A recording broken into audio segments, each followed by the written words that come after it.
আল্লাহ তাআলা বাড়াই দিবে। অনেকে বলেন আমি সম্পদশালী হতে চাই, টাকা পয়সার মালিক হইতে চাই, হইতে চান না? খুব টাকার দরকার না? সৎভাবে টাকার পাহাড় হয়ে যাবে টাকার।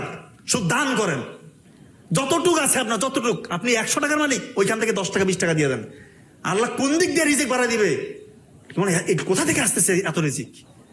আমি নিজে প্রমাণ, আমি বহু টাকার মালিক না, কিন্তু আমি আমার স্টেজে, আমার বয়সে আলহামদুলিল্লাহ আল্লাহ তাআলা আমাকে যা দিয়েছে, এটা তো ওপেনলি বলা যায় না, বৈধভাবে যা আমি করেছি আলহামদুলিল্লাহ, শুকরিয়া।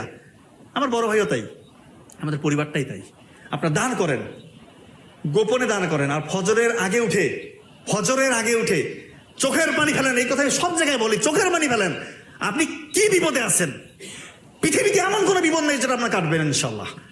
কি বিপদ আপনার? কিসের বিপদ? কি আপনি ছাত্র, চাকরি হচ্ছে না? বড় বড় চাকরি, আমরা তো সর্বোচ্চ চাকরি করি নাকি? বিসিএস ক্যাডার তো নাকি? বাংলাদেশে তো এটাই আপনারা মনে করেন যে এটা আইডল। আমরা এগুলো কিছু মনে করি না, দুনিয়াবি সাফল্য আমাদের কাছে কিছু না। কিন্তু বলতেছি, ডাক্তারিতে চান্স পাইছি, বিসিএস ক্যাডার হয়েছি, আমি হচ্ছে মেধাহীন, অত বেশি মেধা আমার নাই। আমি আল্লাহর সাথে কানেকশন তৈরি করার চেষ্টা করেছি। ফজরের আগে উঠেছি, মায়ের দোয়া নিয়েছি, পড়েছি, আল্লাহ তাআলা দিয়ে দিয়েছে। এই যে আপনাদের ভালোবাসা এটা আপস অ্যান্ড ডাউন হয়। মানুষের সম্মান কিভাবে বাড়ে, কিভাবে কমে, সেটা নিয়ে আমি অশ্লীলতার সাথে এটার কোরিলেশন হবে, এটা নিয়ে আমি আলোচনা করবো।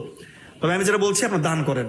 আমার কথাটা স্টাম্পে সাইন নেন, আমার প্রয়োজনে আপনার দান করেন। আপনার যদি রিজিক বৃদ্ধি না পায়, আমি চ্যালেঞ্জ করে বলতেছি, এটা অবশ্যই আপনার রিজিক বৃদ্ধি পাবে। টাকা কোন দিক থেকে আসবে আপনি দিশা পাবেন না। বৈধ টাকা, অবৈধ টাকা না, বৈধ টাকা বলতেছি। আপনি হিসাব মিলাতে পারবেন না। আল্লাহর মেকানিজম আলাদা রকমের। আপনার মেকানিজম, আপনি তো আপনার ব্রেন যতটুকু আছে এতটুকু থেকে চিন্তা করেন। আল্লাহ কোন দিক থেকে দিবে আপনি কোনো হিসাবে মিলাতে পারবেন না। এই জিনিসটা মেনটেন